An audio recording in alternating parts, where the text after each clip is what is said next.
दिल्लीतील स्फोटामध्ये 9 लोकांचा मृत्यू, एका व्यक्तीची ओळख पटली तर 20 जखमींवर उपचार सुरू। काल रात्री लाल किल्ल्याच्या समोर झाला होता स्फोट।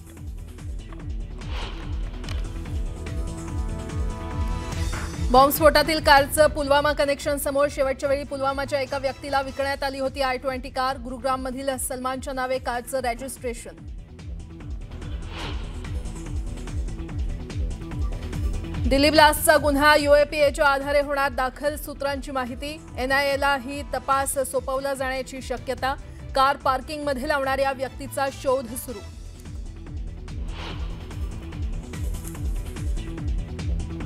गृहमंत्री अमित शहांकडून दिल्ली ब्लास्टच्या चौकशीचे आदेश, दिल्ली पोलीस कमिशनरसह इतर अधिकाऱ्यांकडून घेतली माहिती।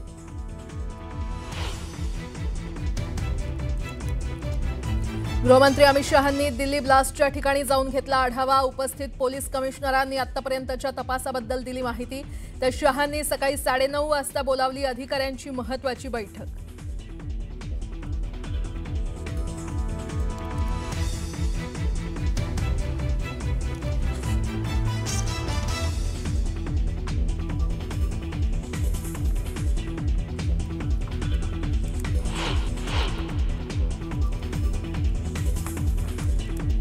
दिल्लीतील बॉम्बस्फोटानंतर 2 जण ताब्यात, काश्मीरमधून ताब्यात घेतलेल्या दोघांची तपास यंत्रणांकडून कसून चौकशी सुरू।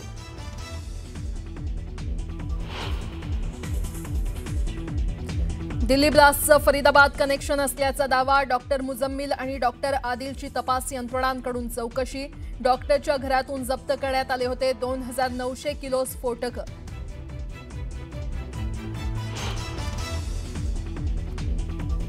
दिल्ली स्फोटाच्या पार्श्वभूमीवर राज्यात हाय अलर्ट, महत्त्वाच्या ठिकाणी सुरक्षेत वाढ, तर संशयास्पद वाहनांची कसून तपासणी सुरू।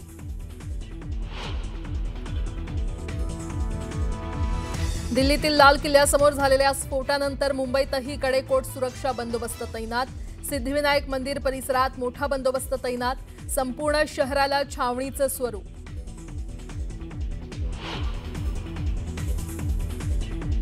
राज्यातील 29 महानगरपालिकांची आरक्षण सोडत आज होणार जाहीर, सकाळी 11 वाजता जाहीर होणाऱ्या सोडतीकडे दिग्गज इच्छुक उमेदवारांचं लक्ष।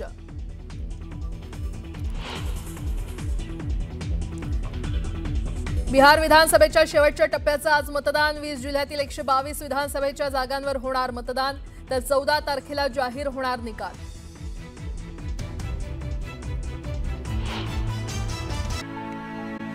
दरम्यान काल दिल्लीच्या लाल किल्ला मेट्रो स्टेशन जवळ झालेल्या स्फोटानंतर संपूर्ण देशभरात आता खळबळ माजलेली आहे। आर्थिक राजधानी असलेली मुंबईमध्ये सुद्धा आता हाय अलर्ट जारी करण्यात आलेला आहे। संपूर्ण शहराला छावणीचं स्वरूप आलंय। दादरमधील सिद्धिविनायक मंदिराबाहेर मोठा बंदोबस्त ठेवण्यात आलेला आहे। थेट जाणार आहोत, आमचे प्रतिनिधी संकेत वरक आपल्याला अधिकची माहिती देतील। संकेत, काल दिल्लीमध्ये जो काही स्फोट झाला त्या पार्श्वभूमीवर आता मुंबईमध्ये सुद्धा हाय अलर्ट जारी करण्यात आलेला आहे। संपूर्ण शहरात सध्या मोठा बंदोबस्त ठेवण्यात आला असल्याचं कळतंय, काय अपडेट? तर आपण काल पाहिलं की 6-6:30च्या दरम्यान 7च्या दरम्यान असेल, दिल्लीच्या लाल किल्ला मेट्रो स्टेशनच्या बाहेर एक स्फोट झाला आणि त्यानंतर अर्थात पूर्ण देश हादरला।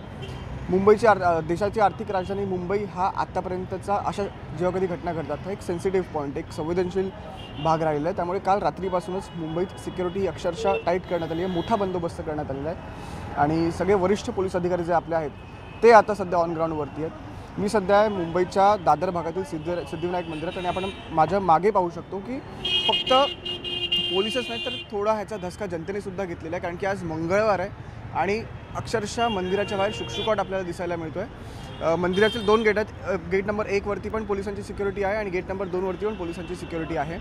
त्यामुळे कुठेतरी फक्त पोलीसच नाही, लोकांनी पण काल जो काही ब्लास्ट झाला त्याचा थोडासा धसका घेतला आणि आज मंदिरात गर्दी जी आहे ती कमी आहे। दुसरी गोष्ट म्हणजे ही आपल्याला वाटते तितकी सोपी गोष्ट नाही आहे, कारण की आता मी इथे उभा आहे, माझ्या आजूबाजूला या नाही म्हटलं तरी 15 ते 16 टॅक्सीज आहेत आणि कालचा जो ब्लास्ट घडलेला आहे तो एका कारमध्ये घडला आहे। त्यामुळे अर्थात मी इथून चालताना माझ्या आजूबाजूला 16-17 कार्स आहेत, तर मला सुद्धा ती भीती आहे की काही होऊ शकतं का किंवा काय। तर अर्थात त्यासाठी पोलिसांनी इकडे सिक्युरिटी तुफान टाईट केलेली आहे, जोरदार इकडे एकदम सिक्युरिटी आहे। त्यामुळे मीडियाला सुद्धा फार आतमध्येपर्यंत प्रवेश इथे दिला जात नाही आणि गेट नंबर 2 ला तर कुणाला जाऊ सुद्धा देत नाही।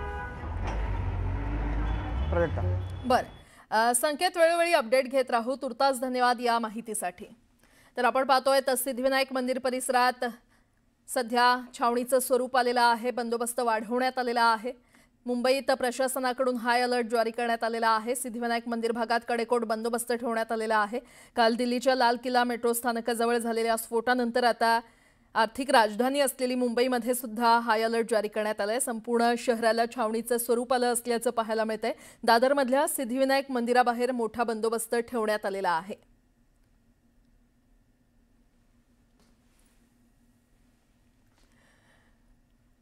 तिकडे नागपूर विमानतळावर देखील हाय अलर्ट देण्यात आलेला आहे. दिल्ली स्फोटाच्या पार्श्वभूमीवर आता यंत्रणा सतर्क झाली असल्याचं पाहायला मिळतंय.